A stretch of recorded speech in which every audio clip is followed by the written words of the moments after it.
depth of the matter contained there, or even for people, scientists and mathematicians, the way of reasoning is very pleasing and this. So I set up on the task of compiling that and making it into a repository on the web. So once we finished it in 2014, we went to Sharda Peetham, because the one important thing is whenever you do something, if you want to offer it, the public now has a problem, because there are so many things available, and to see what is authentic is a very big issue. So if I put it, then people might say, okay, another resource over. So I thought the proper place would be Sri Sharada Peetham Sringeri, because it is the Dakshinamnaya Sharada Peetham established by Bhagavad-pada himself, and is an unbroken chain of Jagurus. So I thought if they can accept it and guide it, that would be great. So when we went to Hassan, I was very happy and said, yeah, you should go ahead. And this is apart from all religious and other events, I have done proposals in my mathematics study and all that. But the speed with which Mahasanidhanam grasped the entire thing, it's about 10 seconds. And then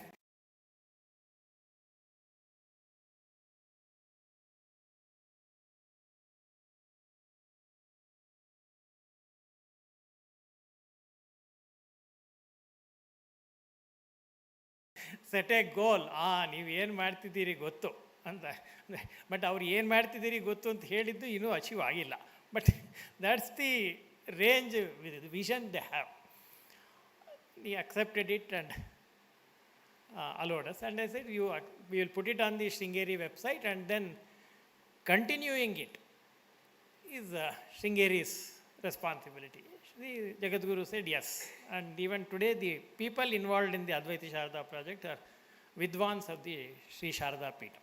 The young scholars, 30, 40 age, that was another astonishing thing for me. Those are all very, one gets an idea that maybe people studying this are of a different kind, very traditional, old type, etc. But these are very lively, and these are people like you meet in university studying different other branches of engineering, science, or liberal arts. So there is no difference. They are as lively and as interested in every other thing, and deeply studied in their own. So that's the background. So then after this Advaita Sharada, and then this Rigveda we did, because the Rigveda has Sayana Bhashya, and if you want to see Sayana Bhashya, there was no proper lesson. So we did that, and then we want to expand the scope, because Yajurveda, for example, has 3 very important bhashyas. One is not complete, other 2 are fairly complete. But unfortunately, if you want to look at them, your reference is only a 100-year-old printed book, which you see in some scanned versions in different places. So wading through that text, so that is a very difficult thing, that pages, scanned pages and all. So we want to make a repository like Advaita Sharada. So that's the background, and we are embarking on that. So this is the one I would like to start with.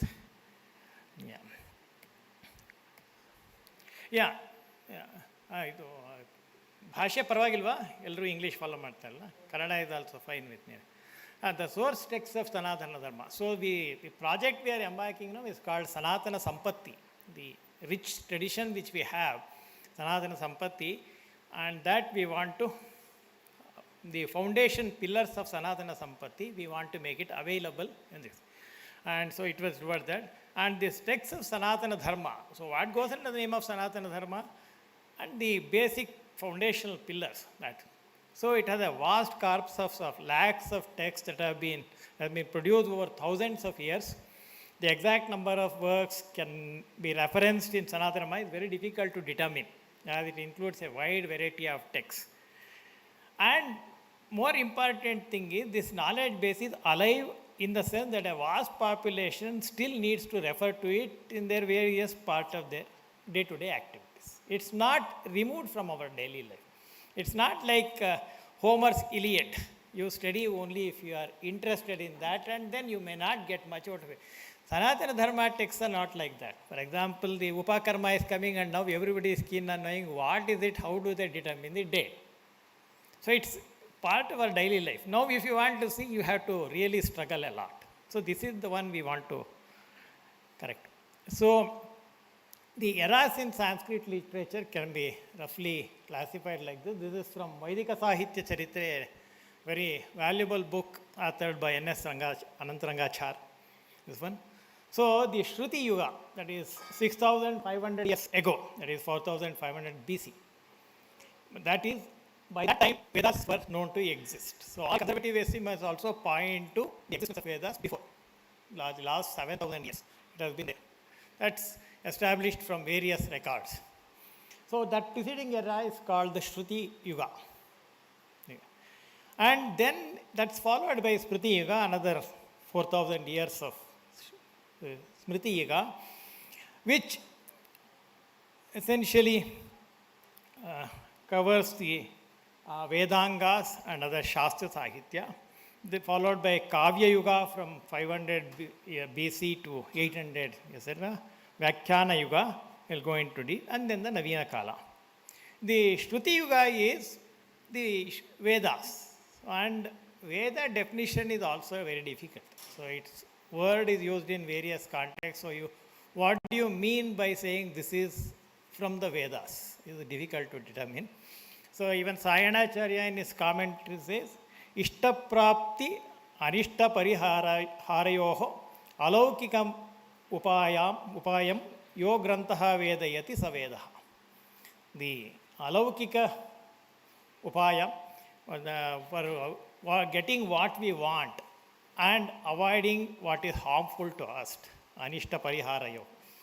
And the Alaukika, the non-materialistic world, this thing, what the ways which help you do that, if that is mentioned in a grantha, that grantha is called. It's a very vast, generalized sort of definition.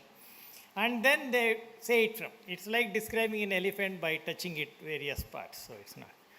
And there are various things. Apaurishaya Vakyam Vedaha, Gnana Lakshanam Vedaha, Mantra Brahmanatmakam. Because by Mantra Brahmana already had in existence. Then Dharma Pratipadikam Vakyam Vedaha. Like, so, and this is the texts which come, what is called the Shruti. And they were never written down any time before that. And was only handed over by oral tradition. And then the language employed is what is called Vedic Samskrita, Asha Samskrita. And this is pre-Pani. And the word itself is no. So it's a very vast thing. So this is what is Smriti. 6,500 years ago to 2,500 years. These are Vedangas, Shiksha, Chanda, Vyakana, Nirukta, Jyotisha, and Kalpa. These are 6 Vedangas. They mean how to understand and reproduce Smriti. That all the Shiksha, Chanda, Vyakana. And the Nirukta is the etymology. And Jyotisha is the required astronomy part. And the Kalpa, the ritual. How to come.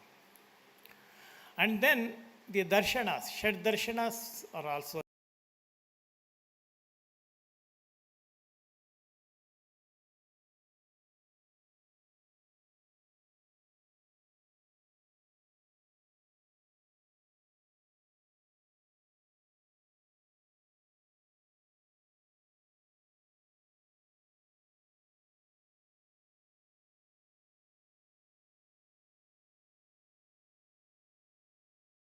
counted in this period. So this is the time when something started getting written. Nyaya, Vaisheshika, Sankhya, Yoga, Purva Mimamsa and Uttara Mimamsa are Vedanta. These are also belong to. And then of course the 3 major texts, Ramayana, Mahabharata, Bhagavata, and the older Puranas, for example Vishnu Purana. That's considered a word. There are several Puranas which are attributed to the later age, even as recent as 9th century, 10th century. So, and the Shastras, a wide range of ancient Indian texts that cover various subjects such as philosophy, law, politics, medicine, and more. Ayurveda, Arthashastra of Kautilya, all these belong to this Smriti age. And the language is still Samskrita, but now because of wider usages, some discipline has to be brought in, so the grammar and all that started in this. And it obtained a softer hue because of wider usage, and that gave rise to the birth of Prakrita dialect. So the contrary to believe that Prakrita exists early in Sanskrit is not correct. Vedic Sanskrit existed, and the Prakrita is a later development as it started getting used widely. And then comes the Kavya Yuga. This is the Samskrita gained immense popularity, and now it started getting. And interestingly, Jainas and Bauddhas who were using Prakrita in their language wrote their Dharma Granthas in Sanskrit. They started writing this. So in Tibet and all other places, they still exist. Sanskrit in this case. So that also shows that to reach a wider audience, they use Sanskrit. Getting out. And this created, naturally, when you start, language gets used by various sections of society and a very large population, it's new version. And this is the golden age of Samskrita Kavya, Bhasa, Kalidasa, Ashwaghosha, Bharavi, Bhavabhuti, all that. And many more Shastra texts started getting written. This is the Kavya Yuga, which are up till 800 years, that is 1200 years ago.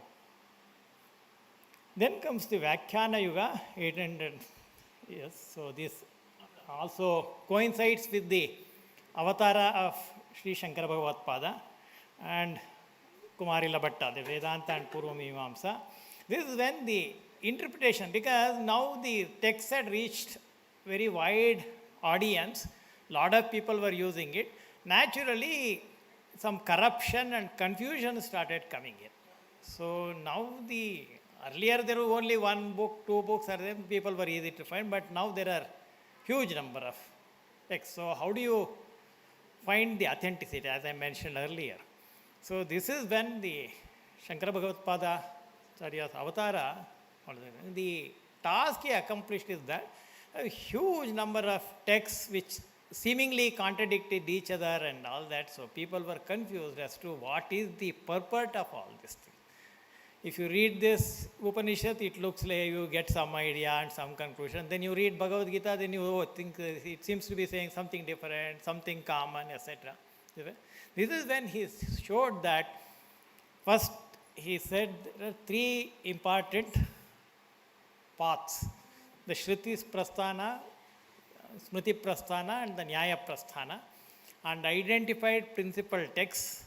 Once he did that, others were able to appreciate that. And then, for example, I would think one of the major things was identifying Bhagavad Gita as a very major text, because Bhagavad Gita is part of Mahabharata, and there are several Gitas of that kind, Ashtavakra Gita and so many Gitas. But to say that among all these, Bhagavad Gita is of special importance is a very, very immense contribution. Shruti, of course, the Upanishads were there, and this was it began, and this period is the Vyakhyana Yuga, because the principal texts were there and now the explanations were being given. After Isro's Chandrayaan, now all newspapers, that is the one. So hence, this era concludes with Sayana, Charya, Veda. It has an interesting thing. Prabhupada did not think it necessary to write Bhashya on the Vedas. He said Vedanga contains the meaning of the Vedas, and then they put it enough. But maybe there was more confusion left, therefore Sayana was in the same lineage. So wrote Bhashyas of the Vedas. And of course, Vyakarana, Artha Shastra, anything there. And this is actually still the tragedy. I don't know. This is a very humongous talk. For example, Bhaskaracharya's Leelavati text is well known.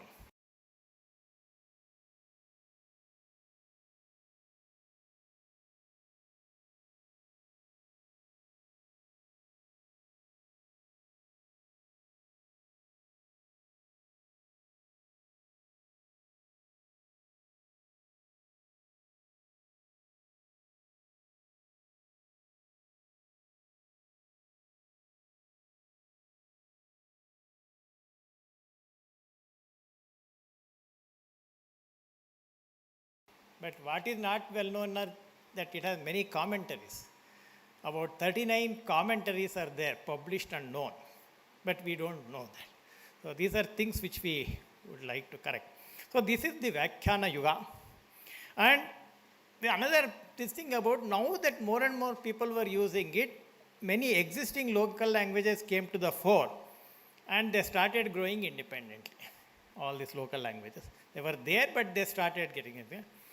And then the Navina Kala, the modern era, and this is the decrease in the usage of Sanskrita and ascension of the regional languages. Every Ramayana, Mahabharata, all these principal texts started coming in this era.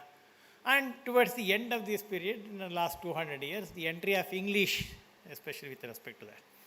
And in this era, very few influential and original texts in Shastra was composed. one exception. I mean, there may be many. This was mentioned by Anantarangacharya. So it said, Rasagangadhara, composed in the 16th century, is supposed to be an exception to this one, and very important.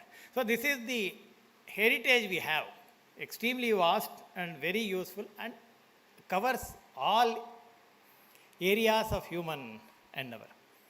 Now we have to create, it's a humongous task. So tasks involved in creating digital resources, we have to identify the source texts, which are old books and manuscripts, and then producing digital versions in standard format so that work done can be carried over as technologies evolve. It's a very important thing. Because books, they exist as physical copies and you can, but the technology part is a little bit tricky. Because the books are there, you can. Now, if you have a CD or a pen drive, etc., you need an instrument to do that. You can't take a CD and look it like that. You can't read. So that kind of thing, therefore the technologies and all devices you have to. And this involves typing or OCR to help your text generation. And proofreading is enormous task because it's very important that people who know the job do it, especially Vyakana. Doesn't have some meaning. In fact, I am very much astonished that Vedas, especially the Veda, that Mita, Chandas, all are there, and therefore, and the Ashtavikruti, so they have been preserved. But then having preserved this grammar is I think it's because there the words don't have natural meaning. And what meaning we give. But how we have been able to get that is, I consider that a very tricky thing that we have. So to the debate that you don't want Sanskrit developed somewhere, Aryans brought it, etc. The thing is, we don't care. We think it about here. But wherever it is about, whichever part of the world, but we are the only ones who have preserved it till now. That's our greatness. Therefore, Sanskrit we own. Whether we created it, you have different geological. But it is preserved only here in all its original purity. That's good. And then you have to create a structured document by tagging various elements of the text, etc. You have to identify, because Indian knowledge system is extremely well structured. It's very beautiful structure. And then identifying, develop. These are technology related issues which have to be one. Now there's a important thing, I think I have that. So we call it Sanatana Sampatti Foundation, this thing. And we are hoping to, let me see if this goes. Yeah, okay. Maybe I'll show it separately. And the Sanatana Sampatti will show separately. Now the question is, the first part said this is such a huge task and this thing and all. And the question is, can this humongous task be accomplished? Can you do it? If somebody can tell you do it, can you do it is the question. And then I have two submissions. First, a quote from Swami Vivekananda's essay. This essay which I like very much. I would suggest people to make it now. It's very easy to find it on the web. You search Work at Its Secret. It was delivered at Los Angeles, California, 1900, and second Sanskrit Bhasha. I quote from Swami Vivekananda's essay. He says, one of the greatest lessons I have learned in my life is to pay as much attention to the means of the work as to its end. He was a great man from whom I learnt it, Ramakrishna Paramahamsa. And his own life was a practical demonstration of this great principle. I have always been learning great lessons from that one principle, and it appears to me that all the secret of success is there, to pay as much attention to the means as to the end. He goes on to explain it a little bit. Our great defect in life, this is important, is that we are so much drawn to the ideal. The goal is so much more enchanting, so much more alluring, so much bigger in our mental horizon, that we lose sight of the details altogether. We say, oh, Bhashya, Sayana Bhashya is there, Bhattavaskara is there, Haradatta is there, and you go on talking about it 1 year without doing anything in the other part. So he says, but whenever failure comes, if we analyze it critically, in 99% of cases, we shall find that it was because we did not pay attention to the means. Proper attention to the finishing, strengthening of the means is what we need. With the means all right, the end must come. It's a very beautiful this thing. In fact, this is a very powerful essay. And I keep telling people that I have not been able to go beyond 3 or 4 paragraphs, because when I start reading it, it gives you so many thought-provoking this thing. And then, okay, you postpone the 4th paragraph. So it's a very fun. And next, Samskritam Shivashita. Gachan Pipilikayati Yojanana Shatanyapi Agachan Mainateyopi Padamekam Gachati. So if you keep on going, even an ant would reach 100 miles. But an eagle, if it does not start moving at all, it can't progress even 1 step. So idea is to, because otherwise if you look at that, I'll tell you, it's a practical experience. Whenever I started and try to look at these things, the first reaction, a head starts reeling. Because yesterday you thought it was 10 tons and today you realize that it's 100. And next day it becomes 1,000. So each day they say, okay, give up and that. But then shake your head and say, okay, can I do 2 grams today? That's the, so that works. That's the one. So we have some small this thing. And as I told you, Advaita Sharada, I think if you go to the web, anyway.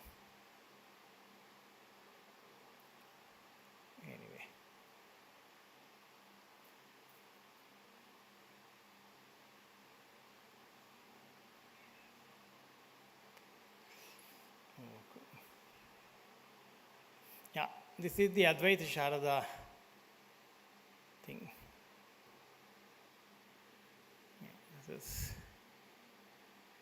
And this is a very, very beautiful Anugraha Sandesham by Mahasannidhanam. In 3-4 sentences he crystallizes what? That's the beauty of this Acharyas. Bhagavad-pada Shankaracharya said all these texts tell you one, and it's in Ekashloki, Dashashloki, Shatashloki, Upadesha Sahasri, whole Bhashya, and then the commentaries on that. So, underlying principle is one, and depending on your taste, you take as much as you want. And in this, inherited by the Parampara, and this Anugraha Sandesha is as, and he takes great interest in this project, and he has given his voice. So he requested some shlokas, and also this is his own composition, which captures the, I don't know whether the sound will, sound I think is not. So you can see this, right? And in this it is this Grantha. So this is, as I said, our Indian, this thing is a chain. Anything is a chain. It's not one-off kind of. So for example, Upanishads, if you take the Upanishad at the Mula, then there is a Shankara Bhashya, and it has Sureshwaracharya's Vartika, Vanamala Vyakhya, and then Anandagiri Tika. And then it would have commentaries further.